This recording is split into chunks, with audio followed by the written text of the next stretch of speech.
שלום לכם, שמי יניב שרבי, אני בעלים של חברת ניקיון א' א'. אנחנו מספקים ניקיון למשרדים, לעסקים, לבתים לאחר שיפוץ, לפני מעבר דירה או מסירה מקבלן. בסרטון הנוכחי אנחנו רואים ניקיון לפני ואחרי של אולפן הקלטות בחולון. במקום בוצע פינוי הציוד, שאיבה, קרצוף הרצפה על ידי מכונת פוליש ושאיבה של כל בדי הלבד גם שהיו מבודדים במקום.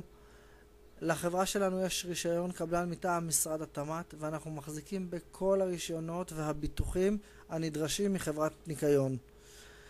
הניקיון מבוצע על ידי צוות מקצועי ומיומן וציוד מקצועי כמובן. אתם מוזמנים לפנות אלינו, גם לשאול שאלות, גם להתייעץ, אנחנו נשמח לעמוד לרשותכם. 03-620-7200, חברת ניקיון א' א'. נשמח לעמוד לרשותכם, המשך יום נעים.